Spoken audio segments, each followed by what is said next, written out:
Kan vi ta en liten intro først. For de som ikke har lest så nøye på programmet, det er sikkert et par av, så blir foredraget på utenlandsk. Vi har med oss Jørgen her fra Østerrike. Han snakker ikke like godt norsk som Alexander Støkkel, så da blir det på engelsk. Og da er vel klokka der, så da gjør vi sånn.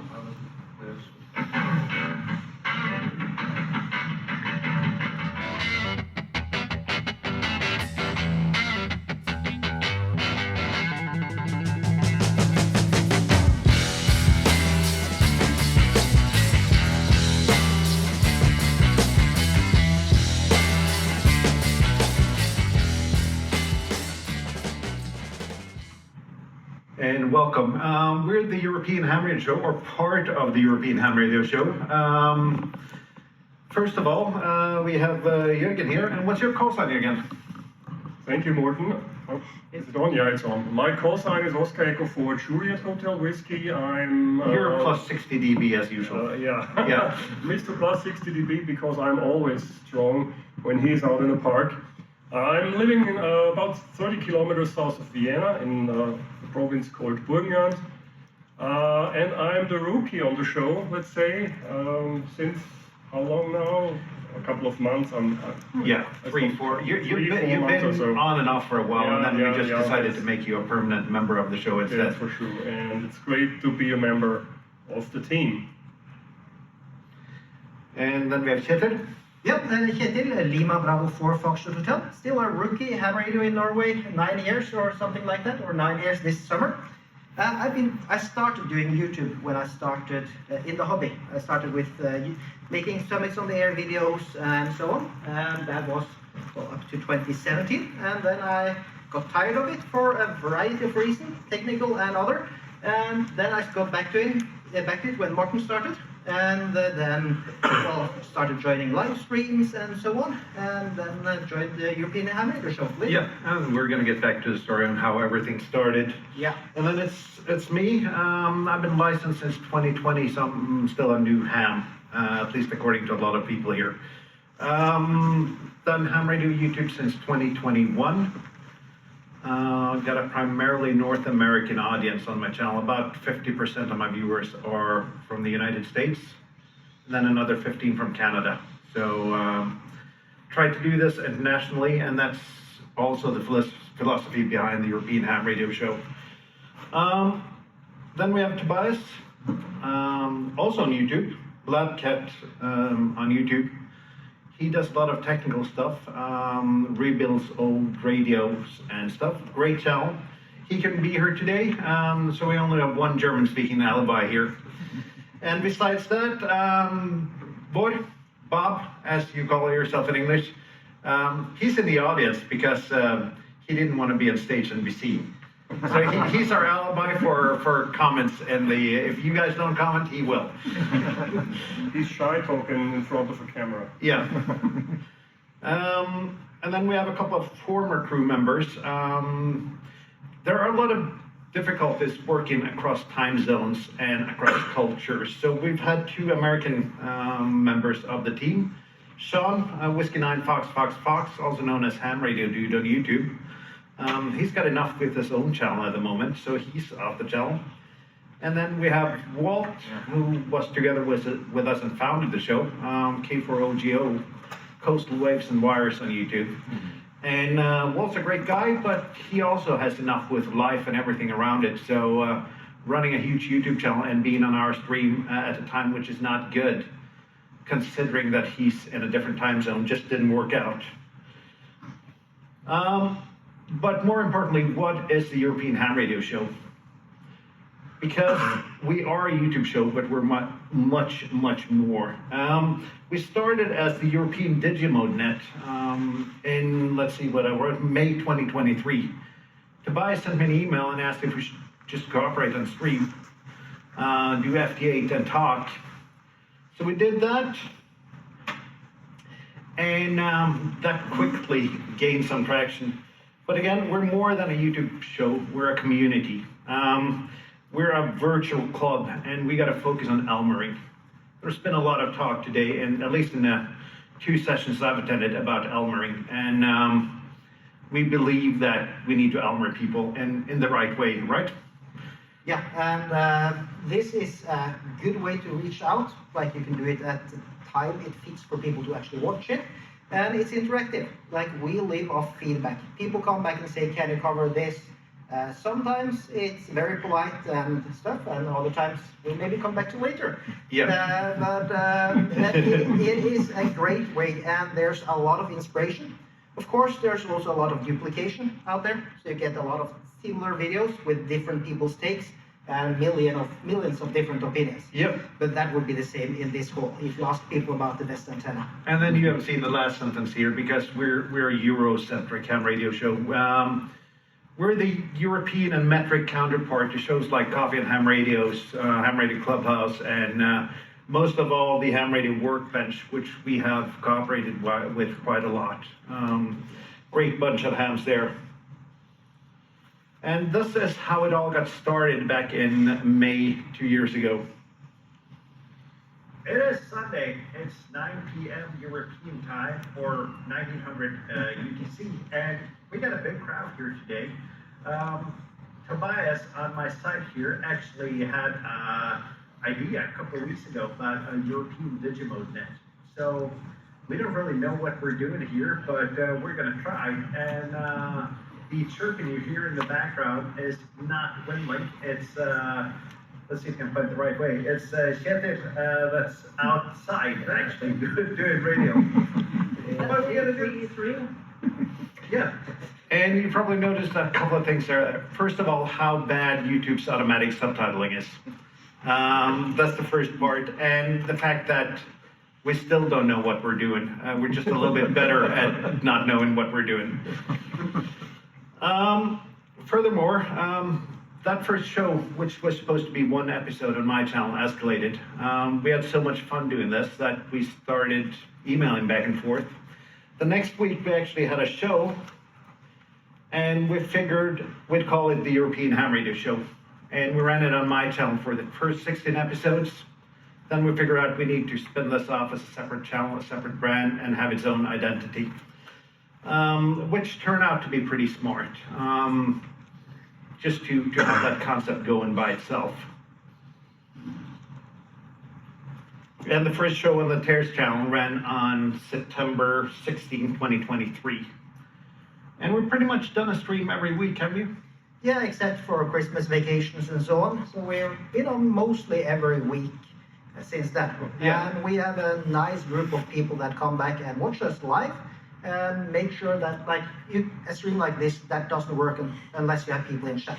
People that contribute, ask questions, come with comments live. And that's the nice thing about it. Absolutely. And the interaction is the major part here. Because we are not only a YouTube channel, we are a community. And that is, what do we talk about? Jürgen, you haven't been on the team a long time. What do we actually talk about? You know, everything and nothing. Short answer is that it depends, isn't It it? depends, yeah.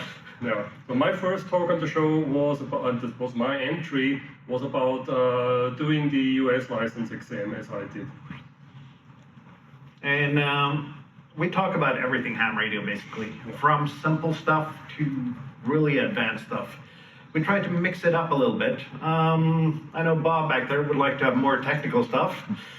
And it all depends on the guest, though, because we try to focus on having guests.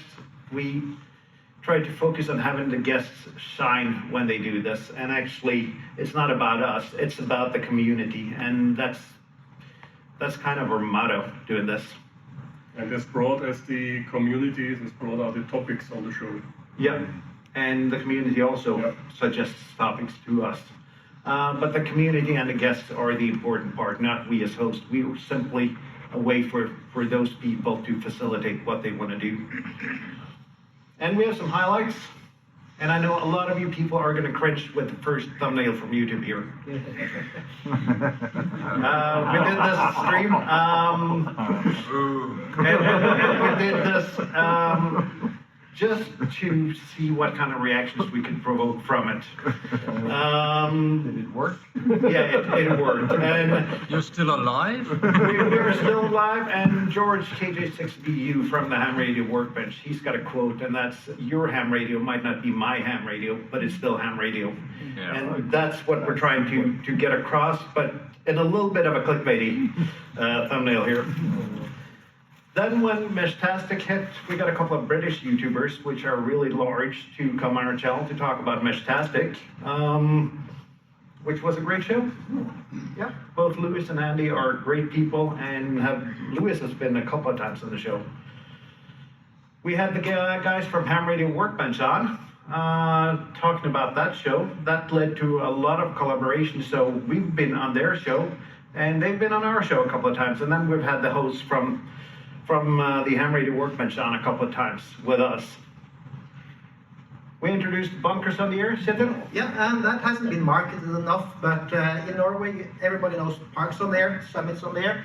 We started a Bunkers on the Air last fall after this stream with Carl, and simply I haven't had time to add very many bunkers. Mostly are located around the people you see here for some reason. Yeah. But basically, it's an activity program like everything else. And it's huge in Britain, and I figured the first time I'd activated, I did a double PODA and Bunkers on the Air activation. Spotted on both sides. Bunkers on the Air is probably bigger than Parks on the Air in Britain. Yeah. It was the biggest pileup I've ever had. And running a British Royal Observer Corps post from a German bunker in Norway, that is really funny. Yep. Then we had Mark Smith, M6 MTS, Halibut Electronics and Ham Radio Workbench, if you heard about him. We had him on to talk about the variety of his projects, but then we just needed to do an episode of all the stuff we didn't cover, so we had an hour where we just nerded out with him, which was a lot of fun. Yeah. Mark's a great guy. We limit our shows to roughly an hour. So sometimes we have some really interesting guests, and sometimes we don't get to the topic until very close to that hour. So we go a bit over, and then we get another show with the same person later. Yep. And then we did the €1,000 ham shack challenge, where we didn't have any rules except it should be maximum of €1,000, and both we and the viewers contributed on getting a shack put together for that amount, and that's a good exercise for new hams to see that you can get by with a relatively small amount of money.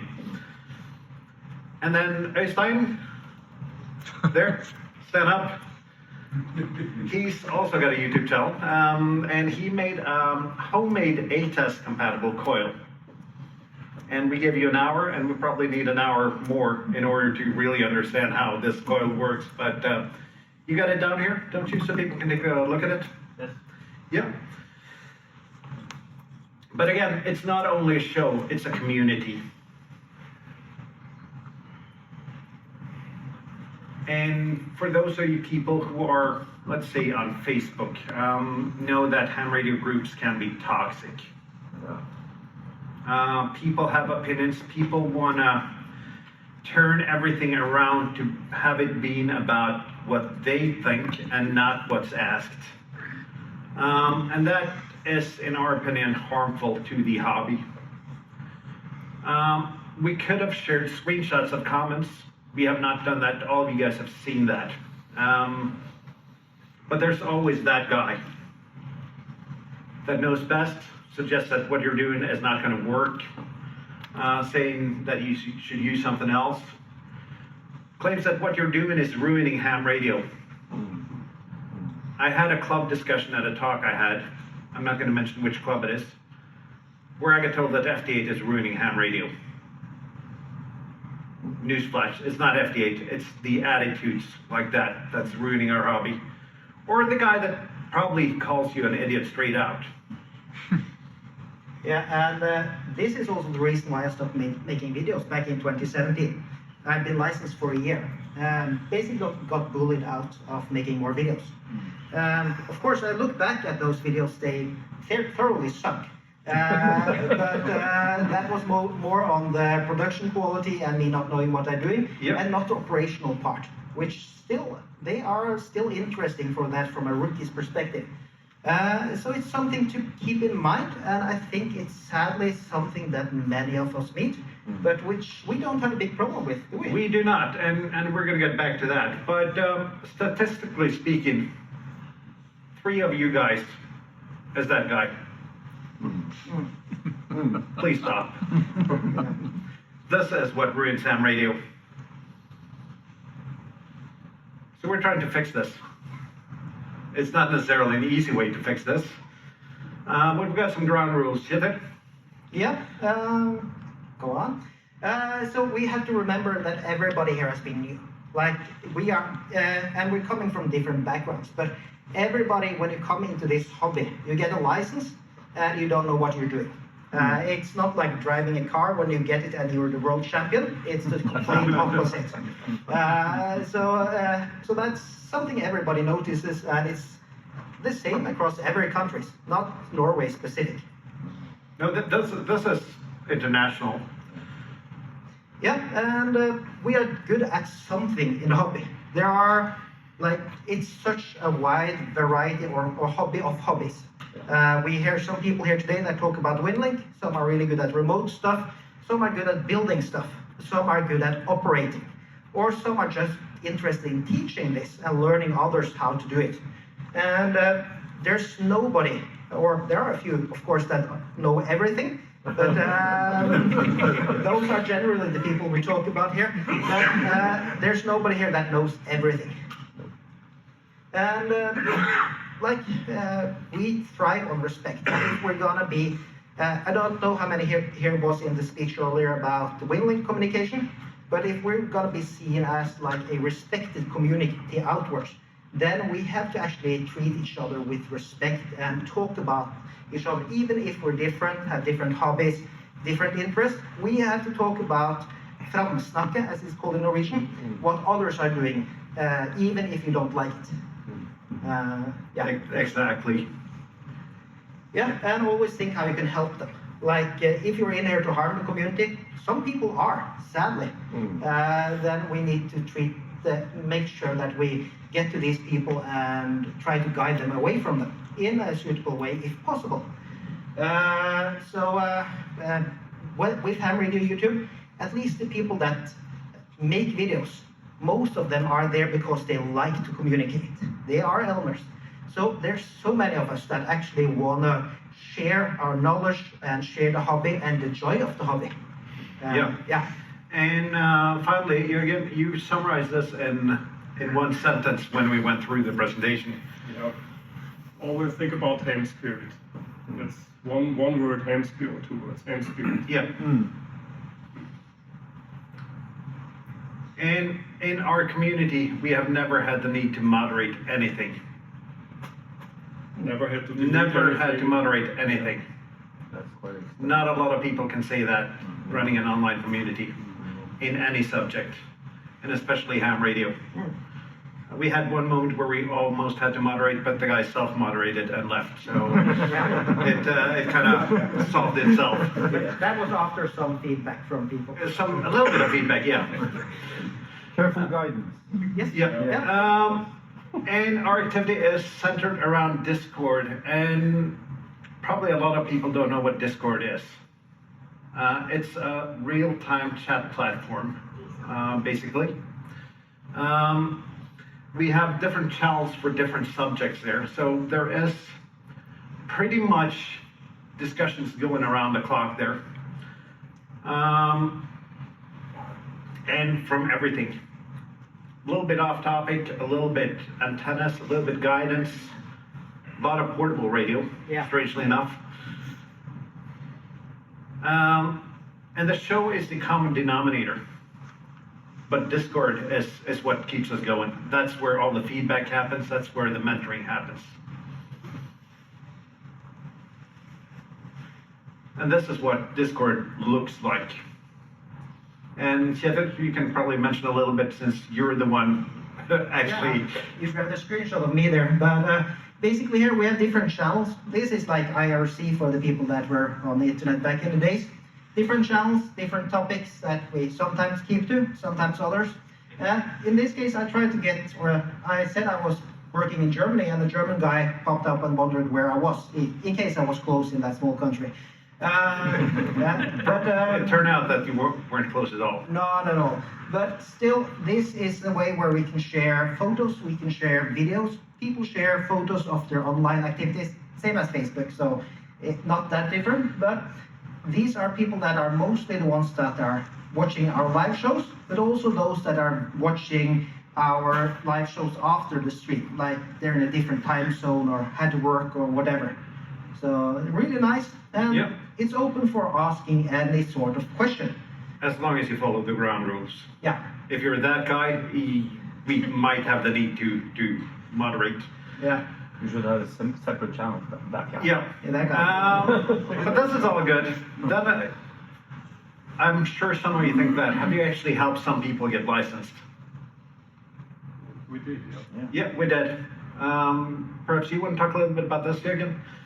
We could have stopped the presentation here, but this is Charlotte, Mike 7, Hotel Juliet, India.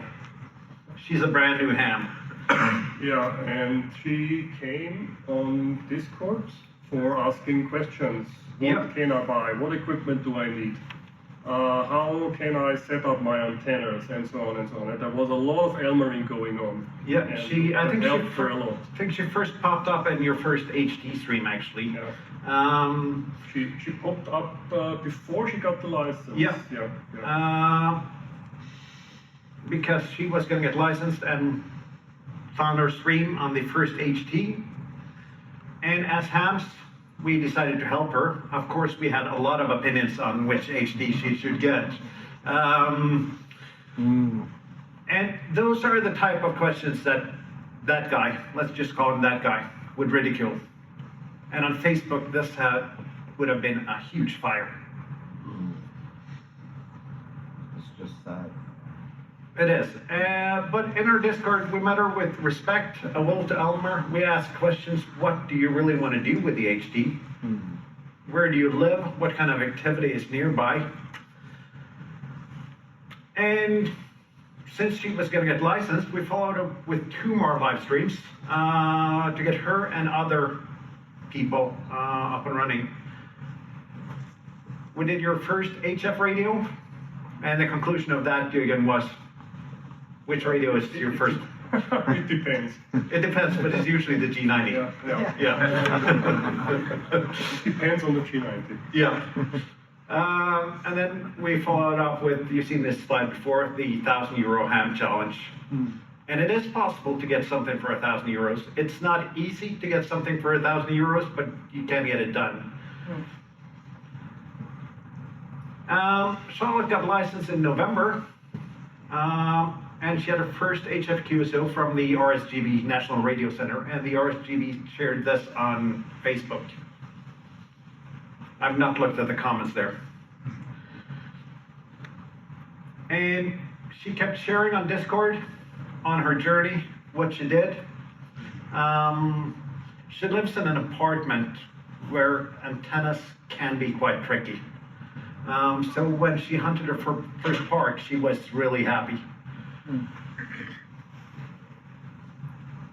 And then to finish it all off, of course, we needed to have her on stream to talk about her experience. Of the week, and Charlotte, you get to start everything off. What's your ham radio moment of the week? Nice, thank you so much. So, I actually had a couple. One was actually getting a QSO with you, which is pretty cool on Parks of the Air.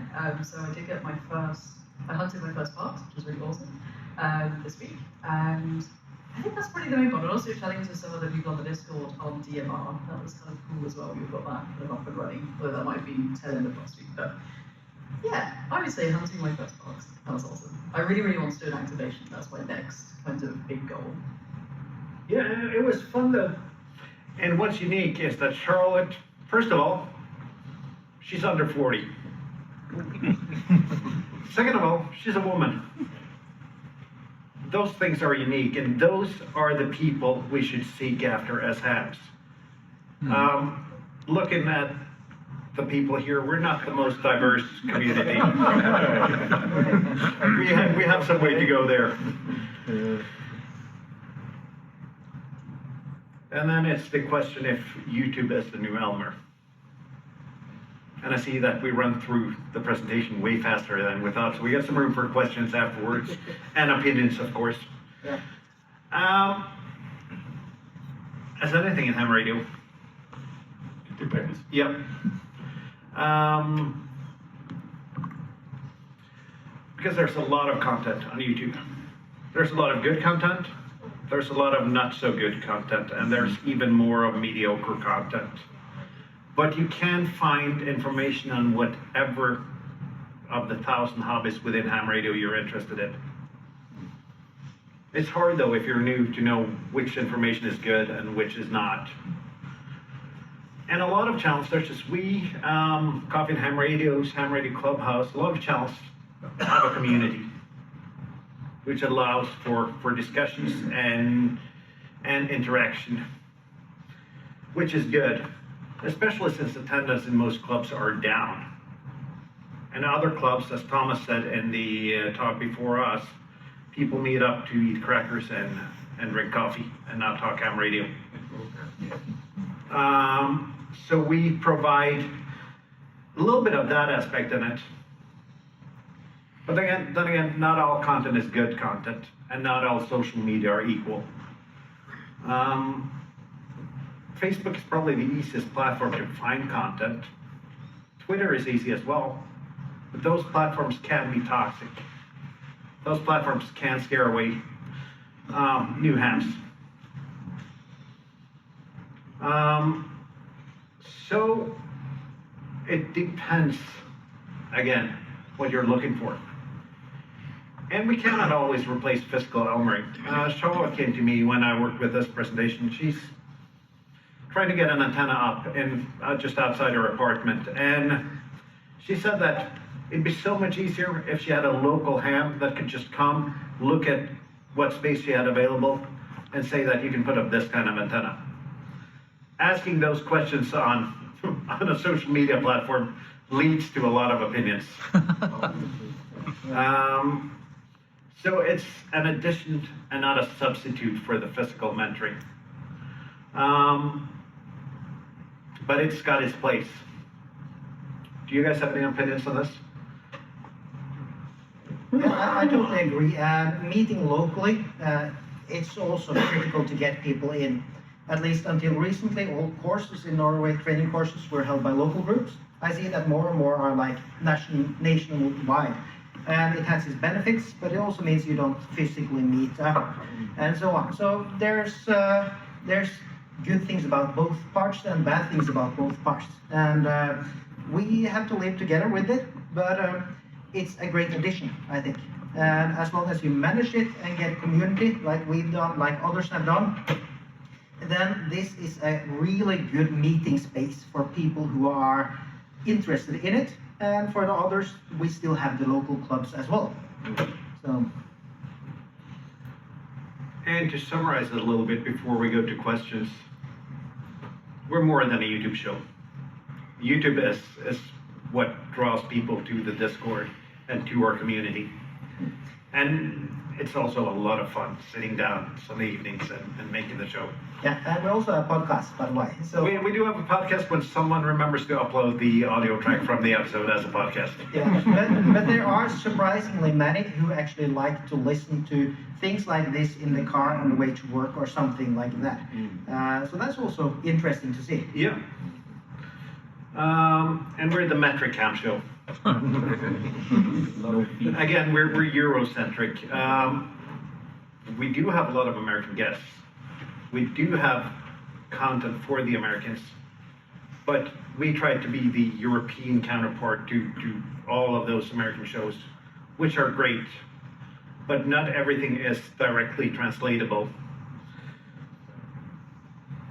And YouTube can be a great element. And a final, anyone take a guess on what the final takeaway from this talk is? It depends. Don't be that guy. Besides that, we do some things in real life as well. You might have seen this slide somewhere else. We're going to Bornholm first weekend of August to do Parks and Year. 3 nights, 1,400, including breakfast. It's not a bad deal. Sign-ups within next Friday and perhaps a little bit later, but we want to get people to sign up as quickly as possible. There's a QR code here, and it's hamshow.eu/meetup. Yep, Bob gives the thumbs up. He's the webmaster. And for those who are familiar in their home, there's also a mountain there, so you can climb that and do summits on there. Please, if you're from Østfold, then that is a high place to go. Yep. But the thing here is just to get a connection, and there are people coming from all over Europe to this, and there might even be people coming from the US. There are, I think there's 19 parks in Bornholm and 1 soda summit. It's relatively cheap and it's going to be fun. It's going to be 3 days of nerding in Poda. And then questions part. Any questions? Any comments? Have you been in contact?